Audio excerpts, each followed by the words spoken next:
আজকে আমার আলোচনার বিষয় সহবাসে কোন ধরনের মেয়েরা সবথেকে বেশি সুখ দিতে পারে।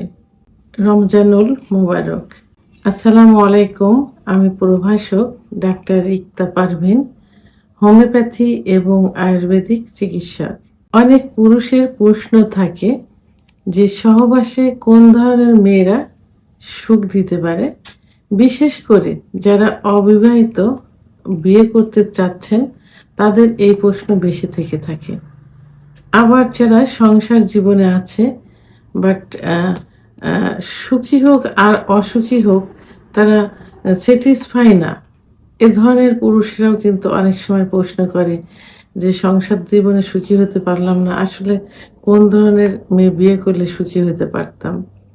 তো এ বিষয় নিয়ে আজকে আমি কিছু কথা বলবো। বিয়ের বিষয়টা কিন্তু সম্পূর্ণ আল্লাহ তাআলার হাতে। আল্লাহ যেখানে বিয়ে লিখে রাখছেন সেখানে বিয়ে হবেই। তো তারপরেও মানুষের কিছু চাহিদা থাকে, চাওয়া পাওয়া থাকে, মানুষের কিছু পরিকল্পনা থাকে যে কোন ধরনের মেয়ে বিয়ে করলে সংসার জীবনে সুখী হতে পারবে, সংসারের উন্নতি হবে ইত্যাদি। চাহিদার তো আর শেষ নেই। কিন্তু সবকিছুই কিন্তু আল্লাহ তাআলার ইশারায় হয়ে থাকে। তো এখন যে প্রশ্ন সেটা হলো যে কোন ধরনের মেয়ে সুখ দিতে পারে? সাধারণত মেয়েদের সেক্স কিন্তু পুরুষের তুলনায় বেশি থাকে। কিন্তু লুকায়িত থাকে। আর এটা ছেলেদের দায়িত্ব সেই সেক্স উত্তেজনাকে ফুটিয়ে তোলা। তো এখানে আহ, কিছু মেয়ে আছে যাদের সেক্স তাদের দেখলেই তাদের সেক্সি মনে হয়।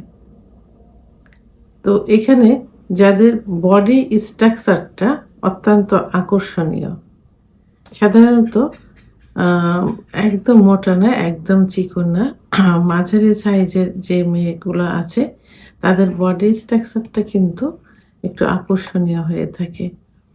আর যৌন মিলনে বাসায় যখন পুরুষ ইন করে, বাসায় যখন তার পাশে স্ত্রী থাকে অথবা তার পার্টনার থাকে, তখন দেখার যে একটা সৌন্দর্য, দেখার যে একটা ফিলিংস, এই ফিলিংসটা যখন শরীরের ভিতরে অনুভূত হয় তখন কিন্তু যৌন মিলনটাও রিল্যাক্সের হয়। কারণ যে জিনিস দেখতে সুন্দর সে জিনিসের সঙ্গে থাকাটাও কিন্তু মনের এক ভালো লাগার একটা বিষয়। তো চিকন মেয়ে, সাধারণত মাঝারি সাইজের যে মেয়েগুলো থাকে তারা সহবাসে স্বামীকে অত্যন্ত সুখ দিতে পারে। যারা একটু মোটা, একটু না মোটামুটি মোটা মেয়েরা কিন্তু সহবাসের সময় অনেক সময় একটু হাঁপিয়ে যায়, হাঁপসে যায় যেটাকে বলে। অর্থাৎ তারা লোড নিতে পারে না। তখন আ মা তাদের জন্য দীর্ঘ সময় সহবাসটা কষ্টের হয়ে যায়। তো অনেক স্বামীরা, অনেক মেয়েরা কিন্তু পজিশন চেঞ্জ করে সহবাস করতে পছন্দ করে। বিশেষ করে মেয়েরা পজিশন চেঞ্জ করে সহবাস পছন্দ করে, এক স্টাইলে সহবাস করতে চায় না।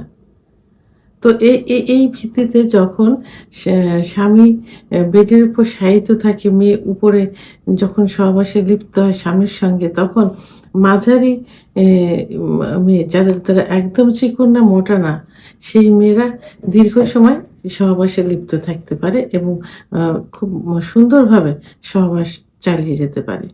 তাদের কোনো কষ্ট হয় না। কিন্তু সে তুলনায় যদি ভারী কোনো মেয়ে সহবাসে এই উপরের সহবাস করতে চায়, তারা কিন্তু সহজে খুব বেশি সময় থাকতে পারে না। তাদের কষ্ট হয় অনেক। যার কারণে তাদের দ্রুত বীর্যপাত হয়ে যায়। আবার ফোরপ্লে এম যখন করে, সহবাস আসার সময় পুরুষ সাধারণত ফোরপ্লে করে। সেক্ষেত্রে মহিলারাও কিন্তু তার স্বামীকে ফোরপ্লে করে। এই ফোরপ্লের পারফরম্যান্সটা কিন্তু মাঝারি সাইজের মেয়েরা সবথেকে বেশি ভালো পারে। কারণ তারা ইজি ভাবে মুভমেন্ট করতে পারে। তো এজন্য অ ও যখন ফোরপ্লে হয়, স্বামী স্ত্রীকে উত্তেজিত করবে, স্ত্রী স্বামীকে উত্তেজিত করবে, তাহলে কিন্তু ফুল একটা ফিলিং সহবাসে পাওয়া যায়। সেক্ষেত্রে মাঝারি সাইজের মেয়েরা ফোরপ্লেটা অত্যন্ত পারদর্শী হয়ে থাকে। তো এদিকে অ্যাম আ আরেকটা যে সহজ একটা বিষয় হলো যে মেয়েদের যে আকর্ষণের বিষয়টা থাকে। মাঝারি সাইজের মেয়েদের ব্রেস্টের যে সাইজটা থাকে এই সাইজটা কিন্তু একদম বড় হয় না, একদম ছোট হয় না, মাঝারি সাইজ থাকে। এই মাঝারি সাইজের আকর্ষণীয় ব্রেস্ট পুরুষদের কিন্তু সবথেকে বেশি ফিলিংস নিয়ে আসে, অর্থাৎ যৌন মিলনে বেশি আনন্দ দিয়ে থাকে। তো এসব দিক থেকে বিচার বিশ্লেষণ করে আকর্ষণীয় দিক থেকে, সহবাসের দিক থেকে, ফোরপ্লের দিক থেকে, সব দিক থেকে যেটা সহজে পরিপূর্ণ সুখ দিতে পারে, সেক্ষেত্রে মাঝারি ধরনের সাইজের ধরনের মেয়েরা সবথেকে সহবাসে সুখ দিতে পারে। ভিডিওটি সম্পর্কে যদি কোনো মতামত থেকে থাকে অবশ্যই কমেন্টসের মাধ্যমে জানাবেন। আর ভিডিওটি ভালো লাগলে লাইক, কমেন্ট, সাবস্ক্রাইব করে আমার সঙ্গে থাকুন। আল্লাহ হাফেজ।